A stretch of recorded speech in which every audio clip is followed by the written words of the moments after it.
hari ini kita sedang sedih, sedang susah, keadaan tidak begitu baik dalam hidup kita, maka Tuhan mengingatkan kita untuk berbahagialah engkau. Coba lihat kanan kirinya, berikan senyum yang terbaik karena engkau sedang berbahagia hari ini. Amin. Mari kita berdoa untuk memulai ibadah kita pagi hari ini. Kami bersyukur Tuhan yang hidup, Tuhan yang memelihara hidup kami. Kami bawa ucapan syukur kami pagi hari. Thank you Tuhan. Di dalam nama Yesus Kristus, berkati ibadah kami Tuhan, baik di tempat ini maupun di rumah kami masing-masing. Nama Yesus kami berdoa. Amin. Saya undang Bapak Ibu Saudara untuk bangkit berdiri. Kita akan angkat pujian bersyukurlah.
Tidak ada Tuhan yang seperti Engkau, yang bisa mengatasi segalanya dalam hidup kami. Kami bersyukur pagi hari ini Indonesia sudah dipulihkan, Indonesia sudah disembuhkan dari pandemi Corona. Terima kasih, khususnya kota kami tercinta Semarang, Tuhan sudah pulihkan. Terpuji namamu kekal selama-lamanya. Di dalam nama Tuhan Yesus kami berdoa dan kami mengucap syukur. Amin. Anda boleh duduk dalam hadirat Tuhan, demikian pula Anda yang ada di rumah. Sekali lagi kita kasih tepuk tangan bagi Tuhan. Luar biasa. Puji Tuhan. Nanti saya minta bantu satu orang untuk membacakan firman Tuhan, ayat-ayat firman Tuhan. Mungkin pakai mic, siapa yang bisa bantu saya? Ya, atau tadi worship leader atau Pendeta Ayub, tolong bantu saya bacakan ayat firman Tuhan. Ya. Nanti tolong dikasih mic supaya yang di rumah juga bisa mendengarkan. Ya. Ya, terimalah salam sejahtera, shalom. Ya. Mana yang di studio ini? Shalom. Nah, itu dia. Kalau Anda yang di rumah, saya mungkin tidak bisa mendengar, tapi saya percaya Tuhan mendengar Anda menjawab shalom. Ya. Jadi saya berdoa baik Anda yang ada di rumah maupun yang mengikuti khotbah streaming ini atau ibadah streaming ini secara langsung, Anda diberkati secara jasmani rohani. Amin. Ya. Saya berharap waktu yang tidak banyak ini benar-benar Anda fokus dengan firman Tuhan yang akan Anda dengar. Ya. Ya, sekali lagi saya tolong dibantu ya. Oke. Nah, sejak dampak COVID-19 ya, Indonesia khususnya sejak terdampak masuk pandemi corona itu masuk ke Indonesia. Saya suka perhatikan banyak hamba-hamba Tuhan berkhotbah tentang akhir zaman gitu, ya.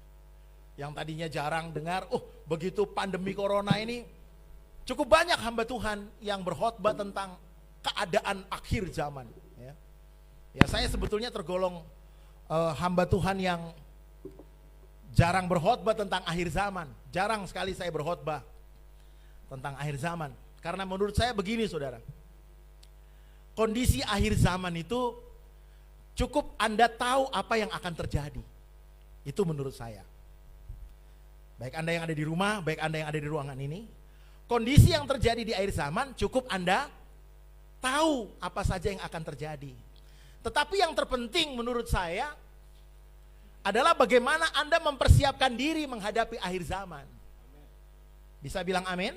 Ya, saya ulangi sekali lagi. Kondisi yang terjadi, apa saja yang akan terjadi di akhir zaman, cukup Anda tahu. Ya, Anda tahu sudah akan banyak hal terjadi. Tetapi yang terpenting bagi saya adalah mempersiapkan diri untuk menghadapi akhir zaman. Karena itu tujuan atau khotbah saya pagi hari ini saya beri judul persiapan terakhir. Memang agak horor sedikit, tapi saya kasih judul apa judulnya? Persiapan terakhir. Kasih tahu sebelahnya, persiapan terakhir. Ya, itu ya. Buat Anda yang ada di rumah, kalau ada orang di sebelahnya kasih tahu, ini persiapan terakhir. Ya. Karena itu pesan penting saya, tolong semua memperhatikan ya, waktu kita tidak banyak ya. Nanti selesai ibadah, Anda boleh ngobrol, Anda boleh cerita-cerita, silakan. Tapi saya sangat berharap ketika mendengar firman Tuhan, saya orangnya suka bercanda. Saya orangnya suka guyon. Anda bisa tanyalah teman-teman yang mengenal saya. Wah, saya kalau guyon senang sekali. Tapi saat saya berada di hadirat Tuhan, saya fokus ya. Saya nggak mau main-main ya.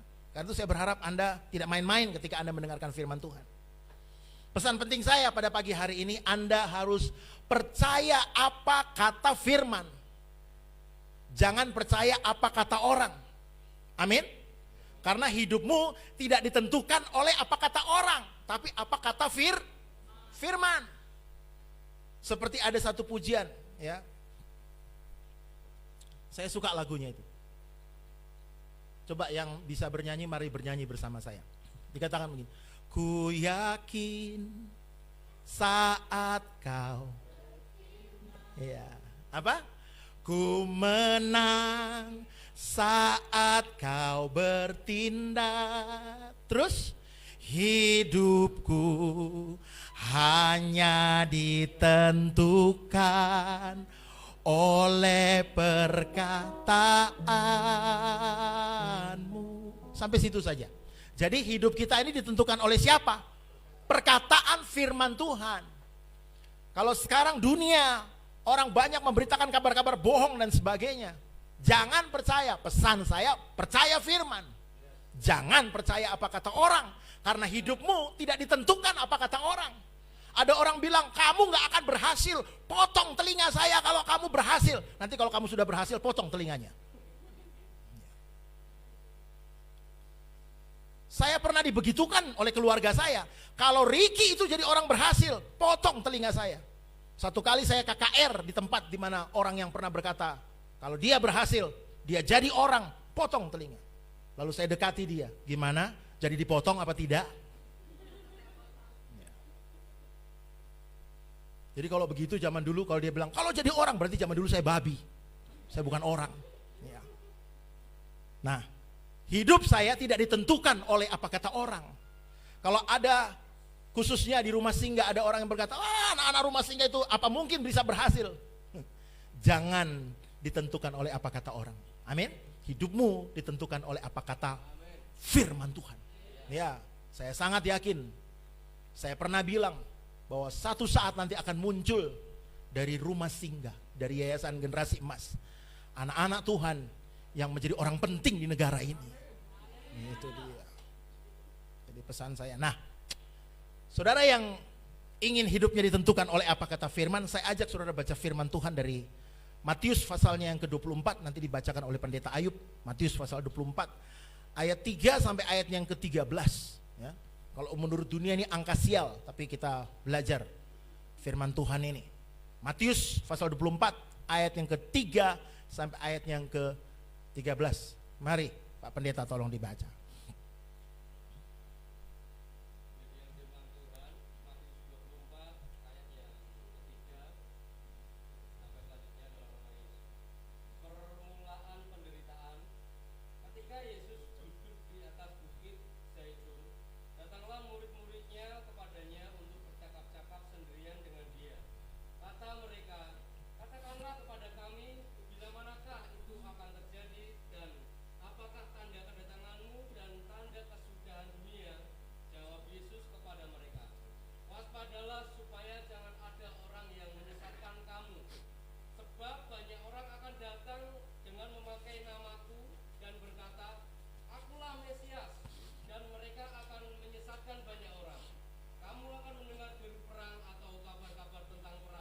Namun berawas-awaslah, jangan kamu gelisah.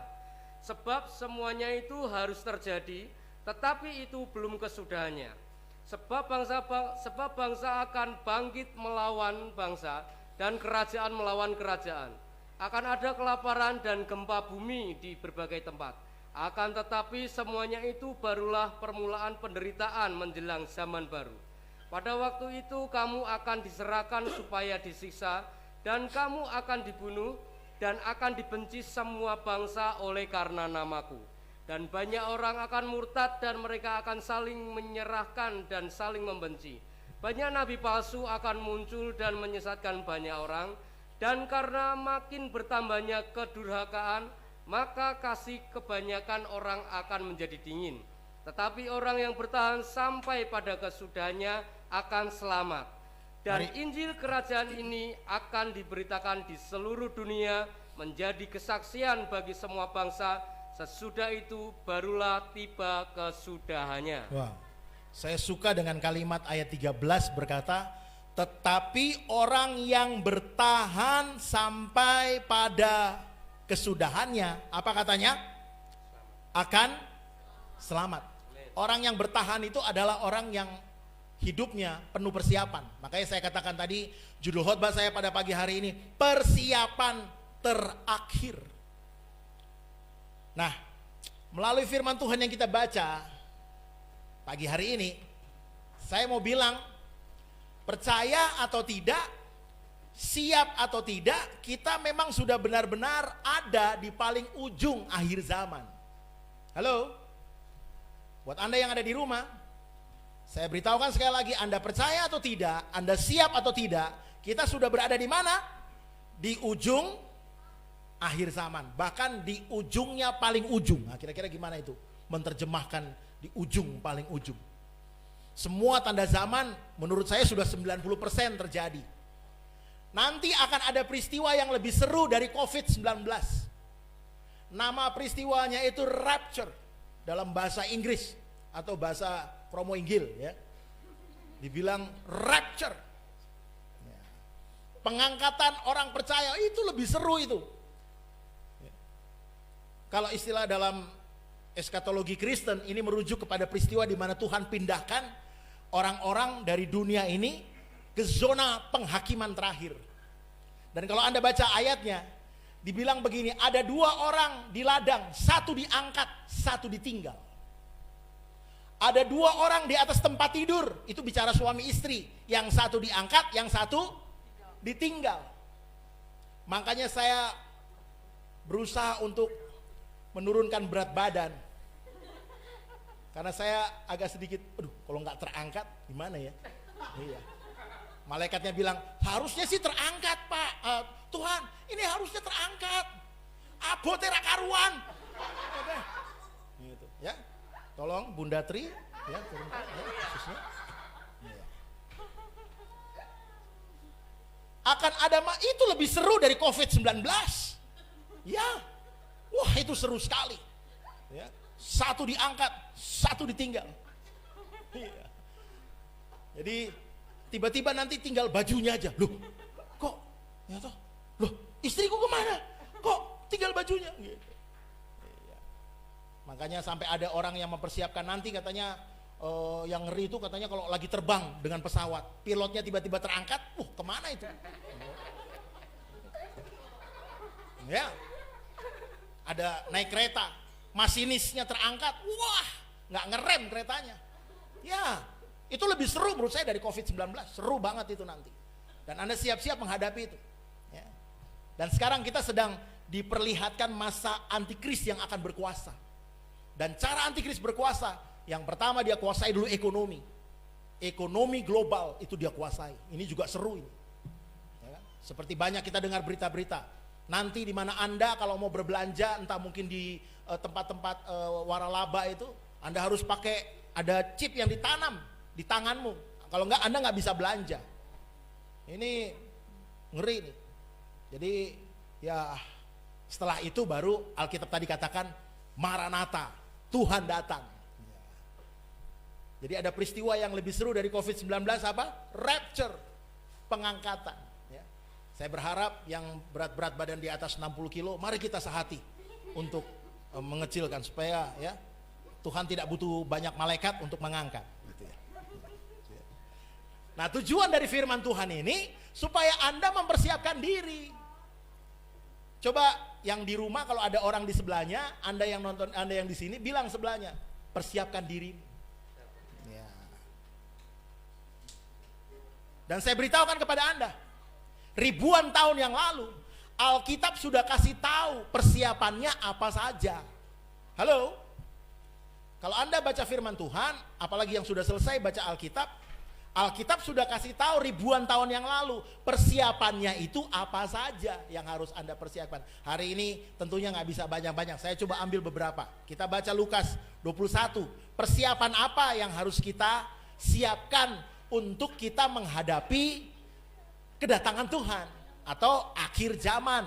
Kalau Anda senang dengan khotbah akhir zaman, persiapan apa saja yang harus Anda lakukan dalam menghadapi akhir zaman? Lukas 21 kembali. Saya minta pendeta Ayub bantu saya baca Lukas 21 ayat 25 sampai 26. Lalu nanti ayat yang ke-34 sampai 36. 25 dulu. Demikian firman Tuhan. Kedatangan anak manusia perumpamaan tentang pohon ara. Dan akan ada tanda-tanda pada matahari dan bulan dan bintang-bintang. Dan di bumi bangsa-bangsa akan takut dan bingung menghadapi deru dan gelora laut. Orang akan mati ketakutan karena kecemasan berhubung dengan segala apa yang menimpa bumi ini. Sebentar. Ayat 26 berkata apa? Orang akan mati ketakutan, bukan karena COVID-19. Orang mati ketakutan karena kecemasan. Anda perhatikan tuh ayatnya, bukan karena penyakit. Kenapa? Kecemasan yang berhubungan dengan segala apa yang menimpa bumi. Ya, silakan dilanjutkan. Sebab kuasa-kuasa langit akan goncang. Ya, ayat yang ke-34. Perhatikan apa yang harus Anda persiapkan. Jagalah dirimu supaya hatimu jangan syarat oleh pesta pora dan kemabukan serta kepentingan-kepentingan duniawi, dan supaya hari Tuhan jangan dengan tiba-tiba jatuh ke atas dirimu seperti suatu jerat. 35. Sebab ia akan menimpa semua penduduk bumi ini. 36 terakhir. Berjaga-jagalah senantiasa sambil berdoa, supaya kamu beroleh kekuatan untuk luput dari semua yang akan terjadi itu, dan supaya kamu tahan berdiri di hadapan Anak Manusia. Ya. Kalau Anda perhatikan ayat ini, apa persiapannya saudara? Ayat 34 itu dibilang apa? Jaga dirimu. Apa katanya? Jaga dirimu. Beritahu orang di sebelahnya, jaga dirimu. Ya. Gimana caranya menjaga diri? Simple, periksa diri setiap hari, cek dan recheck. Ini yang saya lakukan bersama keluarga saya, bersama istri saya tentunya. Kami latih untuk setiap hari memeriksa diri. Anda lihat ya persiapan pertama, kalimatnya sederhana. Jagalah dirimu. Dari apa sih? Kalau Anda baca tadi dikatakan ayat 34, jagalah dirimu supaya hatimu jangan syarat dengan pesta pora dan kemabukan serta kepentingan-kepentingan duniawi. Anda perhatikan Alkitab pakai kata pesta pora dan kemabukan. Saya waktu baca ayat ini saya merenungkan, wow, pesta pora itu kan bicara gaya hidup. Ya, pesta pora itu bicara gaya hidup, kemabukan itu bicara orang yang terlena, orang yang lupa diri siapa dia di hadapan Tuhan. Ada penyanyi dangdut itu nyanyi lagu itu ya. Terlena, ku terlena. Itu ada lagunya itu. Ya, ternyata ada lagunya, ternyata ada ayatnya.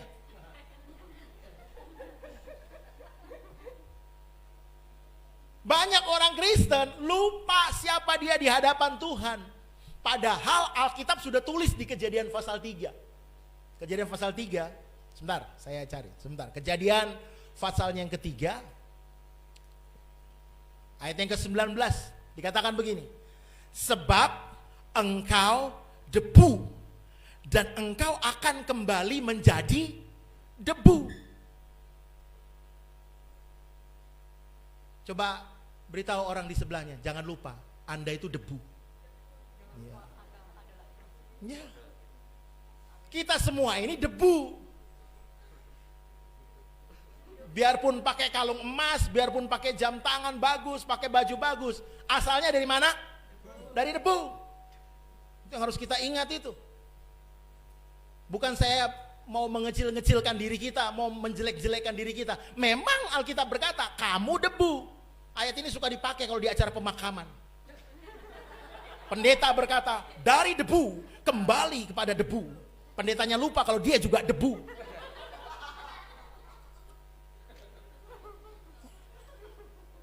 Jangan lupa, siapapun kita ini dari debu. Saya tidak pernah mau membanggakan, saya bisa pakai semua ini bagus. Terima kasih Tuhan. Tuhan izinkan saya ganteng sedikit. Haleluya. Saya ini efek apa ini sampai habis ya. Ya, makanya saya mencukur kepala saya seperti Ayub. Ya. Bukan Ayub yang di sini ya, Ayub yang di Alkitab. Ya. Ya, karena saya suka lihat gini, ada orang kerja kantor bukan, desainer bukan, fotografer bukan, tapi dia pengen pakai handphone yang apa itu kameranya itu yang canggih. Yang 100, yang 1000 megapiksel itu. Ada nggak itu kamera 1000 megapiksel? Itu biasanya Om Rio lebih tahu itu. Ya. Cuma apa? Itu korban gaya hidup menurut saya. Makanya dibilang pesta pora itu gaya hidup. Pakai baju maunya yang lagi trendy. Udah gitu sekali pakai buang. Kayak panti asuhan yang di Kutub Utara sana. Ya. Saya sadar kita memang masih tinggal di dunia. Kita masih butuh makan, kita masih butuh uang. Ya. Dalam bahasa Arabnya disebut cien. Ya. Saya masih butuh cien, saya masih butuh rumah, saya butuh kendaraan. Tapi bagi saya bukan itu yang prioritas, karena Alkitab bilang itu bonus. Halo, Anda masih ingat nggak ayatnya? Itu bonus. Carilah dahulu kerajaan Allah dan kebenarannya, maka semuanya itu ditambahkan kepadamu. Orang Kristen terbalik, semuanya itu carilah dahulu. Nah, itu dibalik ayatnya, carilah dahulu semuanya itu. Nah, itu terbalik. Banyak orang Kristen kalau diberkati ingin cepat, tapi kalau dengar khotbah panjang sedikit protes. Itu dangbar. Kesuwen, mubeng, sok tahu dia. Iya. Dulu saya waktu belum bertobat, saya suka bilang begitu. Wih, pendeta kok khotbah muter-muter. Tapi saya sadar, oh iya ya. Kadang-kala kita diizinkan dengar firman Tuhan muter-muter. Saya contoh begini, saya dapat pelajaran begini. Kalau Anda hari Minggu, Anda dengar firman Tuhan tentang uang. Lalu tiba-tiba hari Selasa di radio Anda dengar firman Tuhan tentang uang. Hari Kamis Anda dengar firman Tuhan tentang uang. Itu berarti dalam hal keuangan Anda belum lulus. Saya gitu aja sih, simple. Kalau saya mendengar khotbah yang berulang, misalnya tentang kesetiaan, berarti kesetiaanku belum lulus, cuma lolos. Banyak orang Kristen hanya lolos tapi tidak lulus. Jadi Anda ingat baik-baik, persiapan yang pertama, jaga diri. Kata pesta pora, kata kemabukan, itu bicara gaya hidup. Dan orang yang gak sadar dirinya, kami latih itu dalam hidup kami sehari-hari. Saya nggak pernah mau sampaikan firman Tuhan yang belum pernah saya praktekkan. Saya latih dalam hidup saya untuk sadar siapa saya di hadapan Tuhan. Itu penting sekali. Karena coba Anda lihat sekarang. Sekalipun ada orang yang mungkin hari ini, yang bukan mungkin, ada orang yang miliarder. Apa hari ini bisa dipakai uangnya miliarder? Nggak bisa. Apa dia bisa ke mall hari ini? Nggak bisa hari ini ke mall. Kolam renang aja tutup. Hari ini mulai terjadi, orang yang punya banyak uang nggak bisa dipakai uangnya. Anda mau jalan-jalan nggak bisa. Water blaster tutup. Kebun binatang tutup. Ya, mau ketemu paman nggak bisa di sana. Ya, tutup semua. Jadi Anda harus ingat, sadar diri di hadapan Tuhan. Penting sekali. Saya coba menyampaikan hal-hal yang sederhana dan mudah kita ingat. Jangan lupa, di akhir zaman ini, persiapan yang pertama, jaga dirimu. Hati-hati, pesan saya. Ini persiapan terakhir. Saya melihat cara Tuhan memberkati, terkagum-kagum saya. Hari ini khotbah streaming. Semua jadwal-jadwal khotbah saya sampai bulan Juli cancel, tutup semua. Pokoknya setiap baca WhatsApp itu, maaf ya Pak, untuk tanggal sekian kami cancel. Maaf ya Pak Pendeta, maaf ya. Saya baca itu WhatsApp itu, maaf ya sudah. Saya hanya balas, tiada maaf bagimu. Oh enggak ya, saya guyon. Ya saya balas, oke, nggak apa-apa. Ya mau gimana, udah. Ya. Tapi cara Tuhan pelihara, waduh. Ya.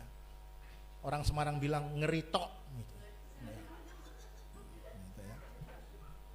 Jadi ingat persiapan yang pertama apa? Jaga dirimu. Ingat, sadar siapa kita di hadapan Tuhan. Itu latihannya. Itu yang membuat Anda jadi orang yang tidak terpengaruh. Saya artinya tidak setuju dengan orang yang dia gaya hidupnya pakai baju yang mahal-mahal, pakai handphone yang mahal. Kalau sanggup nggak apa-apa, silakan. Gitu.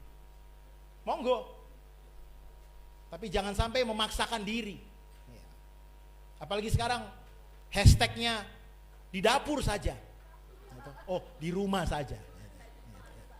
Ya kalau Bu Endri kan ya kan chef, jadi ya masak saja.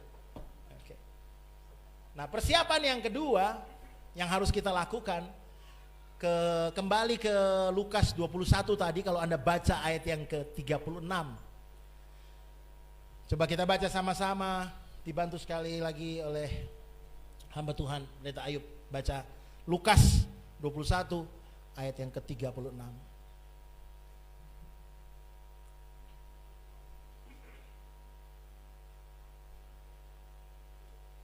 Ya, silakan. Dengan firman Tuhan, berjaga-jagalah senantiasa sambil berdoa, supaya kamu beroleh kekuatan untuk luput dari semua yang akan terjadi itu, dan supaya kamu tahan berdiri di hadapan Anak Manusia. Oke. Kalimat yang ditekankan dari ayat ini dikatakan berjaga dan berdoa katanya.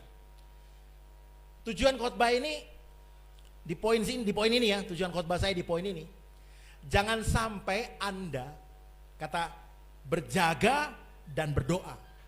Kalau tujuan saya di poin ini begini. Jangan sampai Anda kena tipu iblis. Karena iblis itu kerjaannya apa? Menipu. Buat Anda yang ada di rumah yang hari ini mendengarkan firman Tuhan ini, pesan saya, Jangan sampai Anda tertipu. Pakai cara apa sih iblis kalau menipu? Dan dalam situasi apa biasanya iblis itu atau orang itu kena tipu iblis? Saya baca di dalam 2 Timotius pasal 3, saya bacakan ini ya. 2 Timotius pasal 3 ayat 1 sampai 5. Dikatakan begini ayat yang pertama, ayat 1. Ketahuilah, ya, Anda perhatikan, iblis kalau dia mau menipu orang, dia gunakan situasi-situasi. Ya, khususnya situasi kita pada hari ini. Ketahuilah bahwa pada hari-hari terakhir, hari-hari apa? Hari-hari apa saudara? Hari-hari terakhir. Makanya saya katakan persiapan terakhir. Karena di hari-hari terakhir akan datang masa yang sukar. Anda perhatikan sebentar. Kita baca sih ayat 5, saya share dulu ayat 1. Iblis itu dia pakai masa-masa yang sukar untuk menipu anak-anak Tuhan. Apalagi anak-anak Tuhan yang pakai hashtag lagi butuh. Hashtagnya apa? Lagi butuh. Entah lagi butuh duit, ya lagi butuh kehangatan, lagi butuh apalah itu ya. Lagi butuh tati tayang.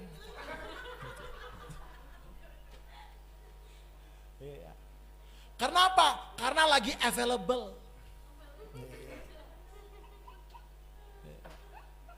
Iblis pakai cara itu. Kena rayuan si Allah, kena Dan yang paling gampang terjerat iblis adalah orang yang menurut saya suka meremehkan firman. Kasih tahu sebelahnya, jangan suka meremehkan firman. Bahaya itu. Kalau Anda suka meremehkan firman, Anda dengar firman hari ini, Anda berkata, aku ngerti. Ya toh? Orang Jawa kan suka ngomong, ya saya orang Manado. Wes ngerti. Wes tahu khotbah. Hati-hati. Tadi saya udah bilang, saya dengar khotbah berulang-ulang, justru saya senang. Artinya Tuhan mengingatkan saya berulang-ulang. Anak Tuhan kalau diingatkan berulang-ulang seharusnya no problemo. Tidak masalah. Lanjut di ayat yang kedua. Manusia akan mencintai dirinya sendiri dan menjadi hamba uang. Mereka akan membual dan menyombongkan diri. Mereka akan menjadi pemfitnah. Mereka akan berontak terhadap orang tua dan tidak tahu berterima kasih, tidak mempedulikan agama, tidak tahu mengasihi, tidak mau berdamai, suka menjelekan orang, tidak dapat mengekang diri, garang, tidak suka yang baik, suka berkhianat, tidak berpikir panjang, berlagak tahu, lebih menuruti hawa nafsu daripada menuruti Allah. Ayat 5, secara lahiriah mereka menjalankan ibadah, tetapi pada hakikatnya mereka memungkiri kekuatannya. Jauhilah mereka itu. Anda perhatikan ayat yang kelima dikatakan begini. Ini orang kalau kena tipu iblis ya, justru iblis biarkan dia ada di lingkungan gereja. Orang kalau kena tipu iblis, justru iblis membiarkan dia masuk ke gereja, bahkan melayani. Makanya saya kekaguman saya tidak begitu dengan orang yang melayani, entah jadi pemain musik, jadi pemimpin pujian, menjadi tamborin, enggak. Saya enggak excellent gitu, enggak. Karena ternyata itu bisa menipu. Berkhotbah seperti ini pun bisa menipu. Dan saya mau kasih tahu Anda nih. Ayat ini ngomong begini. Secara lahiriah, ayat 5, mereka menjalankan ibadah. Secara apa? Lahiriah. Kelihatannya dia kebaktian. Kelihatannya dia dengar firman. Kelihatannya dia main musik. Kelihatannya dia melayani, kelihatannya dia jadi song leader, kelihatannya dia jadi penari tamborin. Tapi sebetulnya dia adalah orang yang sedang berada dalam jerat iblis. Kenapa saya ngomong gini? Yesus ketika selesai berpuasa 40 hari, Sesi pertama pencobaan, apa katanya? Disuruh rubah batu menjadi roti, menjadi bretol. Ya. Iblis berkata, rubah batu ini menjadi Dunkin Donat. Yesus bilang enggak. Manusia hidup tidak dari roti saja. Tapi ada yang saya cukup kaget ketika session yang kedua. Iblis membawa Yesus ke bumbungan bait suci. Yesus sedang tidak dibawa pengaruh iblis. Menurut saya sih mungkin gini, aku pengen tahu tempat favoritnya di mana. Iblis punya tempat favorit di mana? Di gereja. Tolong Anda yang di rumah perhatikan. Iblis punya tempat favorit di bait suci. Kenapa? Dia mengontrol orang-orang yang ada di bawah pengaruhnya. Makanya saya katakan tadi ada orang-orang yang di bawah pengaruh iblis. Diizinkan iblis masuk ke gereja. Kenapa saya katakan ini? Makanya coba Anda perhatikan di gereja. Ada ya pasukan, namanya pasukan sakit hati. Dia sudah melayani tapi masih gampang tersinggung. Masih gampang kepahitan. Sudah melayani tapi masih merasa tersaingi. Kalau lihat yang temannya lebih bagus. Masih suka simpan kesalahan orang. Saya ulangi nih, biar telinganya nancep. Masih suka simpan kesalahan orang. Itu ciri-ciri orang yang ada di bawah pengaruh iblis. Di mimbar yang kudus ini saya mau berkata kepada Anda, saya free man. Saya tidak punya kepahitan dengan siapapun. Sampai hari ini tidak ada kepahitan. Orang kepahitan dengan saya, ya monggo. Kan masa aku mau larang, gak bisa. Dia kepahitan be aku, masa kowe rento kepahitan, tak cincang kowe. Ya rento. Saya tidak ada kepahitan dengan siapapun. Saya suka cita. Saya mengasihi Anda semua. Tidak ada saya. Karena saya nggak mau persiapan terakhir. Saya nggak mau ternyata begitu udah mau sampai ke sana tuh bilang, aduh nggak bisa Ricky, ada kepahitan lu. Nggak bisa. Dan kalau Anda lihat ya, Anda perhatikan di dalam 2 Timotius 3 tadi. Itu sebetulnya bahasanya cukup jelas.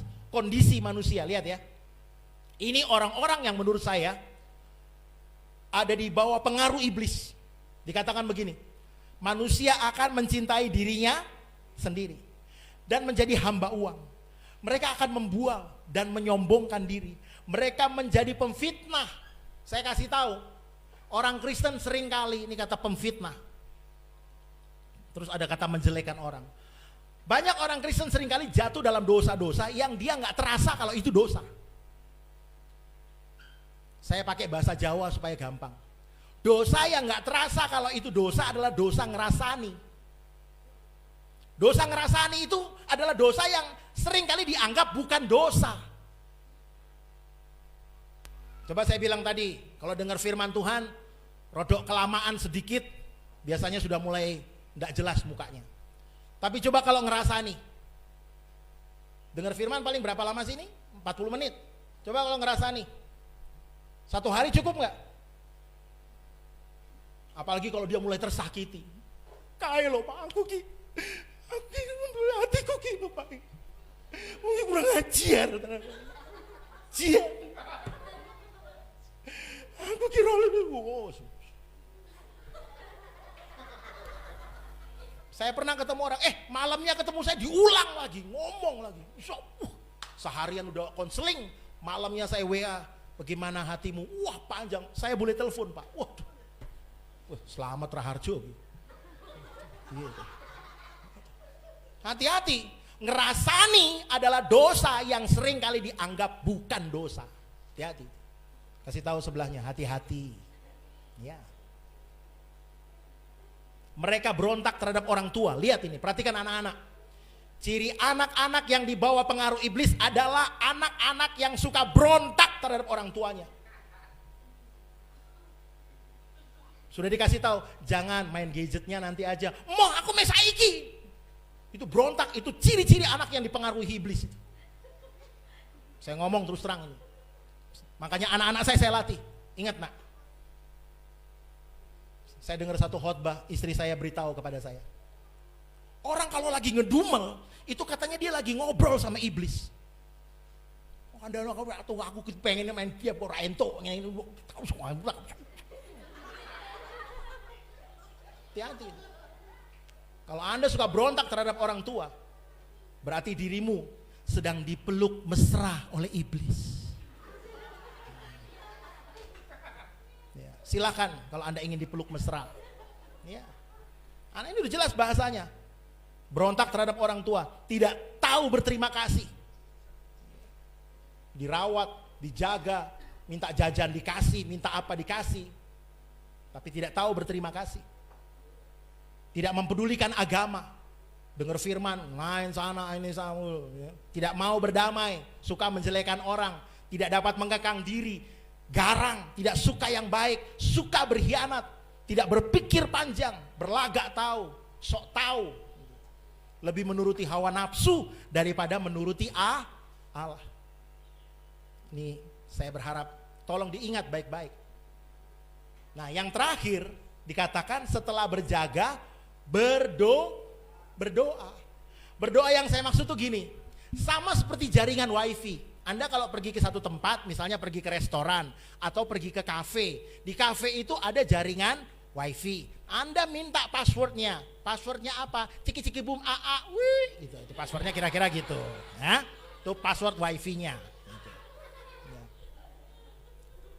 Ya. Mbak, minta password wifi-nya dong. Itu artinya. Piye corone mbakku ini? Lah ngetiknya kan bingung itu kan. Nah, kalau Anda keluar dari kafe itu, pertanyaan saya, wifi-nya masih bisa nyambung nggak? Putus. Waktu Anda ada di kafe itu, Anda minta password wifi-nya, nyambung, terkonek, Anda bisa nonton YouTube, ya, bisa nonton apalah. Tapi begitu Anda keluar dari kafe itu, putus. Nah, pengertian doa yang saya maksud itu seperti itu. Jangan keluar dari zona. Kemanapun Anda pergi, saya latihan dalam hidup saya. Kemanapun saya pergi, dimanapun saya berada, saya belajar jadi hamba Tuhan yang terhubung 24 hour. Muncrat kini ngomong gitu. Ya. 1 kali 24 jam terhubung dengan Tuhan. Saya tepuk tangan, saya nyanyi tadi, saya terhubung Tuhan. Mampukan aku untuk menyampaikan firman Tuhan dengan benar. Jadi pesan saya, orang yang berdoa itu adalah orang yang terus terhubung. Orang tidak akan mudah berdosa kalau dia sering berdoa. Halo? Anda tidak akan mudah berbuat dosa kalau Anda sering berdoa. Efesus pasal 6 ayat 18. Loh, yang membantu membacakan saya kemana ini? Dikatakan begini, Efesus 6 ayat 18. Dalam segala doa dan permohonanmu, berdoalah setiap waktu dalam doa dan berjaga-jagalah dalam doamu dengan permohonan apa katanya? Yang tak putus-putus wifi-nya. Jadi itu kayak wifi, nggak boleh ada putus-putus. Saudara perhatikan itu. Berdoalah, Anda perhatikan ini penekanan saya. Berdoalah setiap waktu, berjaga-jagalah dalam doamu dengan permohonan yang tak putus-putusnya. Ingat poin saya yang pertama. Apa persiapan kita? Jaga dirimu. Gimana cara menjaganya? Periksa tiap hari. Cek dan recheck. Agar kita tidak fokus hanya keinginan-keinginan dunia. Persiapan kita yang kedua apa? Berdoa. Berjaga dan berdoa. Penting sekali. Tujuannya apa Anda berjaga? Supaya tidak kena tipu iblis. Kalau berdoa apa tujuannya? Supaya kita tidak jadi gampang orang yang berdosa. Berbuat dosa di hadapan Tuhan. Amin saudara. Saya berharap firman ini membekali Anda selama kondisi ini. Saya berdoa supaya setiap kita yang dengar firman Tuhan ini, baik Anda di sini, baik Anda yang ada di rumah, Anda mengalami pemulihan. Ingat ya, persiapan terakhir. Karena waktu kita makin habis. Waktu kita tidak banyak. Saya sempat ya bahasanya menduga-duga. Bisa jadi generasi kita ini atau generasi anak kita yang akan melihat kedatangan Tuhan. Karena itu pesan saya. Jangan sampai Anda terlena dengan kondisi dunia. Hidupmu hanya melulu kepentingan dunia ini. Saya kasih tahu, orang sehari makan berapa kali? 3 kali. Baca firman sehari berapa kali? Sekali biasanya. Pada umumnya sekali. Jarang baca firman. Sebelum makan pokoknya saya ini orangnya sebelum makan saya baca firman dulu. Jarang saya temukan orang demikian. Tapi pesan saya, tolong manusia rohani kita dipersiapkan untuk hari kedatangan Tuhan. Amin. Kita berdoa kepada Tuhan. Bapa kami yang ada di surga, terima kasih kami bisa diizinkan mendengarkan kebenaran firman-Mu. Hamba memohon kepadamu ya Bapa, kiranya umat-Mu yang hari ini mendengarkan firman-Mu, yang sakit disembuhkan, yang lemah dikuatkan, yang susah dihibur, yang putus pengharapan, mendapatkan pengharapan yang baru dari firman Tuhan yang telah kami dengar. Kami mengucap syukur. Hamba berdoa khususnya anak-anak Tuhan, baik yang ada di tempat ini, baik yang ada di rumah masing-masing, yang mendengarkan khotbah atau ibadah streaming pada siang hari ini. Kami semua mengalami terobosan dalam hidup kami. Kami mempersiapkan diri kami dengan baik, supaya ketika Tuhan datang untuk yang kedua kalinya, kami adalah orang-orang yang dekat, melekat dengan Tuhan. Kami kembali ke pabrik di mana tempat kami dicetak, di mana tempat kami dibuat. Hamba percaya di ruangan ini, di rumah masing-masing kami, ada Roh Kudus yang akan menerjemahkan firman itu lebih baik lagi. Engkau Bapa yang luar biasa. Engkau Bapa yang dahsyat di dalam hidup kami. Kami naikkan syukur hanya kepadamu. Terima kasih. Terima kasih ya Bapa. Terima kasih. Kita nyanyikan pujian, dengan apa akan kubalas segala kebaikanmu. Bagian refnya saja. Dengan apa akan ku balas segala kebaikan. Saya serahkan kepada gembala sidang.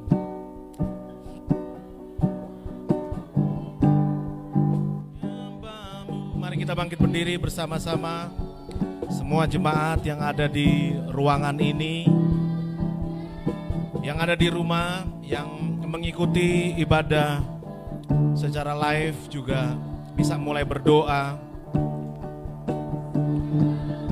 Bersama-sama kita nyanyikan pujian ini.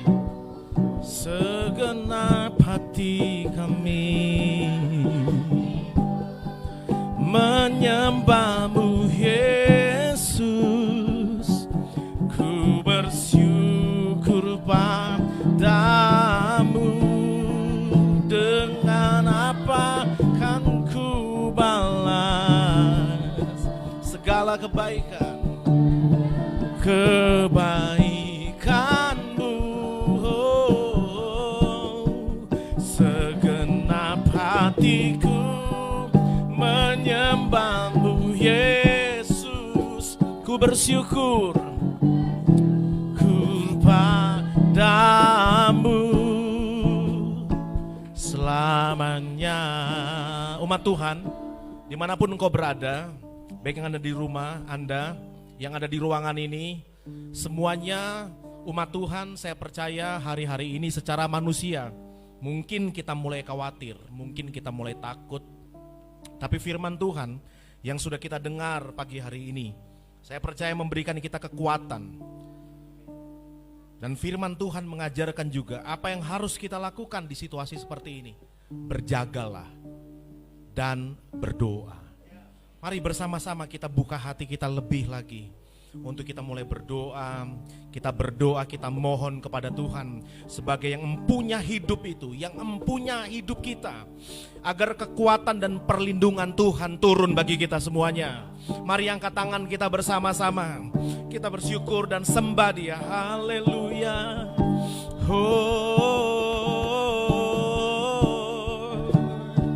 Kami bersyukur.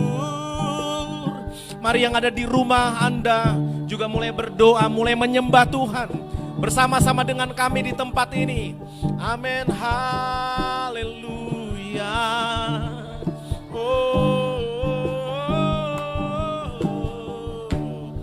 Haleluya.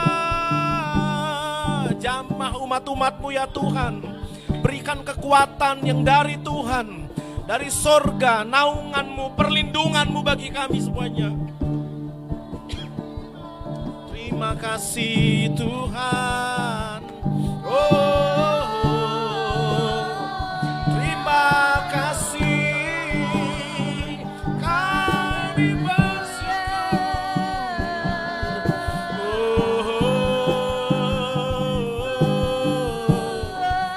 Kiara lama si kara lama lama lama lama lama lama lama sia.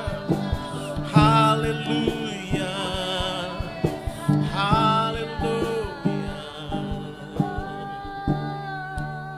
Mari angkat tangan kita bersama-sama. Dengan apa kan ku balas? Mari umat Tuhan katakan. Segala kebaikan-Mu, Segenap hati kami, segenap hatiku menyembah-Mu Yesus. ku bersyukur. Mari semuanya, amin. Dengan apa kami membalasnya, amin. Segala kebaikan-Mu,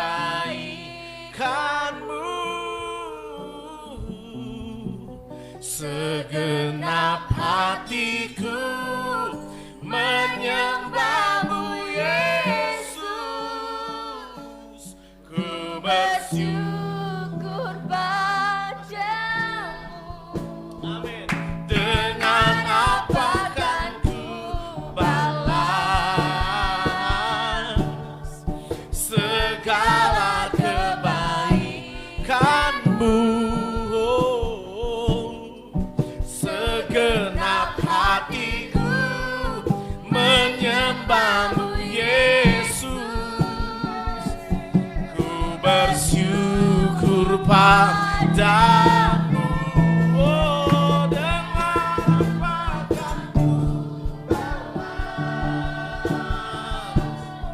Segala kebaikan. Kami bersyukur pagi hari ini ya Tuhan. Jamah kami yang ada di rumah kami, jamah kami yang ada di tempat ini, jamah semua hidup kami yang kami serahkan ke dalam tangan Tuhan. Amin, amin, amin, amin. Haleluya. Sembuhkan yang sakit, kuatkan yang lemah ya Tuhan. Amin. Kamu segenap hatiku menyembah-Mu Yesus. Ku bersyukur padamu selamanya. Berikan kemuliaan bagi Tuhan kita. Mari kita berdoa. Umat Tuhan, taruh tangan kananmu di dada. Yang ada di rumah juga, saya akan berdoa bagi engkau. Yang ada di rumah yang mengikuti ibadah ini secara live, secara online, taruh tangan kanan saudara di dada. Kita berdoa bersama-sama. Kita minta penyertaan Tuhan. Kita minta kekuatan dari Tuhan. Kita minta pertolongan dari Tuhan buat hidup kita, buat pekerjaan kita, buat rumah tangga kita. Bapa di surga, hamba-Mu dari tempat ini berdoa bagi umat-umat Tuhan di mana mereka berada, yang ada di tempat ini, yang ada di rumah mereka, yang sementara di perjalanan, khususnya jemaat generasi emas yang dilayani oleh gereja ini, dan juga mungkin teman-teman kami yang mengikuti ibadah ini secara live streaming di rumah mereka, sementara mereka berdoa bersama-sama kami dari tempat ini. Hamba berdoa, kami berdoa di dalam nama Tuhan Yesus Kristus yang berkuasa itu, kiranya Engkau memberikan kami kekuatan untuk bisa menang melewati hari-hari yang penuh dengan kesulitan, hari-hari kami yang ada masalah, yang ada tantangan, ada rintangan, ada beban. Tuhan memberikan kekuatan untuk kami menang atasnya.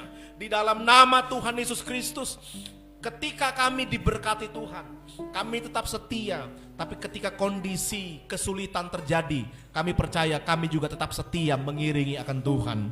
Terima kasih Bapa, yang sakit kiranya disembuhkan oleh Tuhan, yang susah kiranya dihiburkan oleh Tuhan, yang lemah kiranya diberikan kekuatan oleh Tuhan dalam semua kehidupan kita. Terima kasih buat firman yang sudah dibagikan bagi kami. Jamah hamba-Mu, berkati hamba-Mu yang sudah membagikan firman, sehingga kami diberkati dengan firman kebenaran itu.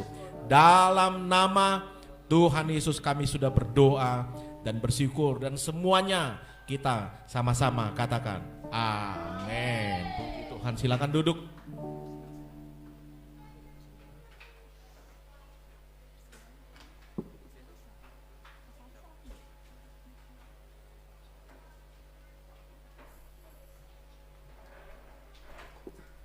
Puji Tuhan, saudara.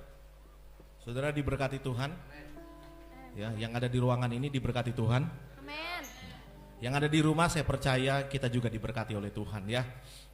Dan saya tadi ketika mendengar firman Tuhan saya merenungkan ya, iya ya.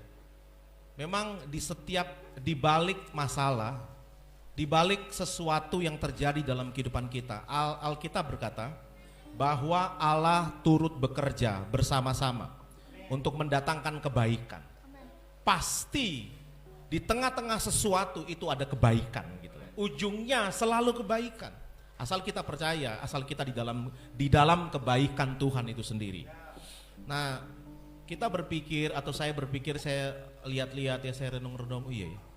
Justru lewat COVID-19 semua gereja itu mulai melakukan ibadah live streaming seperti ini. Dan saudara tahu, justru lewat ibadah seperti ini, itu orang-orang yang tadinya Facebooker banget gitu, orang-orang penganut mazhab media sosial minded gitu ya, yang tidak pernah lepas HP dari tangannya untuk cek status, pokoknya segala macam dicek sama dia. Itu juga kan pasti dia, ada apa sih ini rame-rame ini? Dia cek, masuk di ibadah live streaming, saudara. Seperti tadi, bertobat katanya gitu. Dan saudara gini, satu kata firman Tuhan itu bisa mengubah seseorang seumur hidup. Saudara percaya? Katakan amin, saudara. Satu kata firman Tuhan yang diurapi oleh Tuhan, itu ketika orang mendengar kata itu, saudara. Saya banyak kesaksian, banyak banget kesaksian ya. Dari zaman dulu, dari pengalaman hidup saya, dari kesaksian orang, itu ketika ada orang-orang yang bertobatnya itu sudah bolak-balik masuk rehab, balik lagi, sudah bolak-balik dibina, sudah bolak-balik pokoknya jatuh bangun. Ketika dengar firman Tuhan yang cuma sepotong gitu, atau ada orang yang menyampaikan, "Bung, bertobat ya Bung ya." Cuma kata-kata itu tok, kalimat itu tok, tapi terngiang-ngiang dan membuat dia bertobat gitu loh. Bisa ternyata. Ya. Dan hari ini luar biasa, buktinya menjadi bukti bagi kita bahwa Tuhan juga bekerja lewat kejadian ini gitu ya. Ketika Ayub mengalami masalah, mengalami sakit penyakit yang dikarenakan oleh iblis, di Alkitab berkata Tuhan juga bekerja dalam proses itu sehingga Ayub keluar sebagai orang yang menang. Katakan amin ya. Jadi lewat ini kita justru bersyukur. Saya tadi juga sempat aktif di medsos gitu ya. Baru sekarang gitu penikmat media sosial itu merasa wah gitu loh. Dia merasa begini, itu loh beribadah, buktinya kan bener nih. Gue buka medsos, ya bisa beribadah juga lewat medsos kata itu. Jadi wah, dan orang yang suka turu, yang males-malesan, yang sukanya rebahan itu, penganut mazhab rebahan, itu hari ini benar-benar mereka lah pahlawan nasional itu. Pahlawan nasional mereka ini. Ya, jadi mazhab rebahan, mazhab Facebooker, mazhab media sosial minded, itu hari ini mereka lagi naik daun gitu pokoknya gitu. Orang-orang yang tadinya pekerja keras itu lagi lagi lockdown mereka. Itu yang mazhab yang Facebookan, sekarang mereka berkata, wah mereka merasa menang, saudara. Tapi nggak apa-apa. Di waktu-waktu inilah Injil bisa diberitakan kepada mereka justru gitu. Jadi Tuhan juga mengasihi masa perbahan itu. Tuhan juga mengasihi penganut media sosial itu ya. Sehingga diizinkan seluruh dunia terjadi lockdown kayak gini. Mereka bisa dengar firman Tuhan gitu. Sekaligus rebahan, bayangin saudara. Tapi luar biasa ya, begitulah ya. Saya percaya demikian kita diberkati oleh firman Tuhan, diberkati oleh ibadah ini. Nah, saya mengundang kita bersama-sama bangkit berdiri untuk mengakhiri ibadah ini. Kita nyanyikan pujian Ku Diberkati, ya. Ku Diberkati.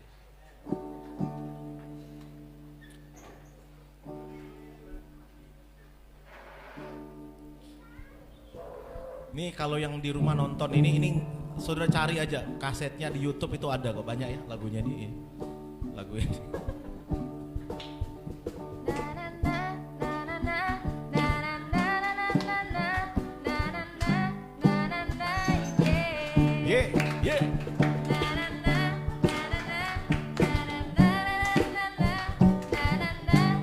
Ikutin gayanya Pak Riki.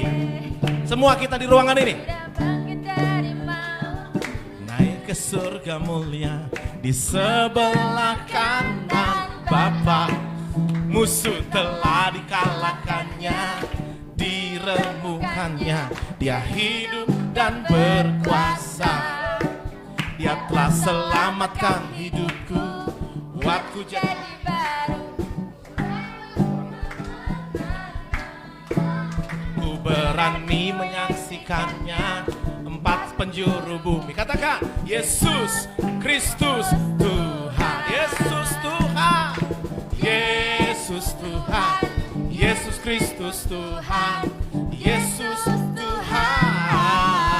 Amin. Yesus Tuhan. Yesus Kristus Tuhan. Yesus Tuhan. Ku diberkati. Ku diberkati. Ku terima berkat Tuhan. Ku rebut kemenangan. Amin. Ku diberkati. Ku terima berkat Tuhan. Ku rebut kemenangan. Ku diberkati. Ku terima. Ku terima berkat Tuhan. Ku rebut kemenangan. Amin. Ku diberkati. Ku terima berkat Tuhan. Ku rebut kemenangan. Rebut kemenangan. Yes. Ku rebut kemenangan. Rebut kemenangan. Rebut kemenangan.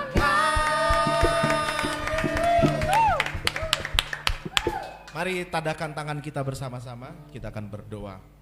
Bapa kami yang ada di dalam surga, terpujilah namamu dan dimuliakanlah namamu selama-lamanya. Demi nama Tuhan kami Yesus Kristus, nyatakanlah kerajaanmu di bumi seperti di surga, agar terjadi kehendak Tuhan yang berkuasa itu bagi semua umat manusia. Kami berdoa di dalam nama Yesus, kiranya Tuhan benar-benar berkuasa atas kehidupan manusia. Di dalam nama Yesus Kristus kami berdoa, nyatakanlah kuasa-Mu Tuhan, nyatakanlah kerajaan-Mu, dan kegelapan itu dikalahkan oleh terang Tuhan yang bercahaya di tengah-tengah dunia. Tuhan pakai kami, pakai umat-umat Allah juga ikut menyatakan terang Tuhan untuk kami bangkit dan menjadi berkat, bangkit dan menjadi terang. Justru di tengah-tengah situasi yang seperti ini, kami tidak hanya sekedar bersembunyi, kami tidak hanya sekedar mempertahankan diri, kami tidak hanya sekedar untuk defense bertahan, tapi hari-hari ini kami berdoa, bangkitkanlah roh yang di dalam kami untuk kami bangkit dan menyatakan cahaya kebaikan Tuhan di tengah-tengah dunia ini. Kami berdoa, urapilah umat Tuhan agar mereka menyatakan kuasa nama Tuhan, kuasa kasih Tuhan yang dinyatakan di tengah-tengah dunia ini. Terima kasih ya Bapa di surga. Berkatilah umat Tuhan, berkatilah apa yang kami makan, apa yang kami minum. Iblis dikalahkan di dalam nama Tuhan kami Yesus Kristus, dan terjadilah kehendak-Mu ya Tuhan di dalam kehidupan kami semuanya. Dan terima kasih buat semua berkat yang kami terima, yang akan kami terima, yang akan kami alami di dalam nama Tuhan Yesus Kristus. Dan kami mengakhiri ibadah pagi hari ini hanya di dalam satu nama, di dalam nama Bapa yang kekal, yang esa itu, Yahweh Elohim, Allah satu-satunya, Allah Abraham, Ishak dan Yakub. Dan di dalam nama Yesus satu-satunya Tuhan dan Juru Selamat kekasih jiwa kami, yang sudah mati tapi bangkit hari yang ketiga, naik ke surga dan duduk di sebelah kanan Bapa di surga. Dan di dalam Roh Kudus yang diutus oleh Bapa, yang diutus oleh Bapa di dalam Yesus kepada kami, sehingga kami diberikan kekuatan, diberikan penyertaan sebagai guru kami yang agung, yang menuntun kami, membimbing kami sampai Maranatha, Tuhan Yesus datang kali yang kedua. Dalam nama Tuhan Yesus Kristus kami berdoa dan bersyukur. Semua kita yang sudah diberkati, sama-sama katakan amin. Berikan kemuliaan bagi Tuhan kita. Puji Tuhan, silakan duduk. Dan buat saudara-saudara yang ada di rumah Anda yang mengikuti ibadah live streaming, kita akan berjumpa lagi minggu depan pada pukul 9.30 waktu Indonesia bagian Barat. Tuhan memberkati saudara. Salam generasi emas. Haleluya. Amin.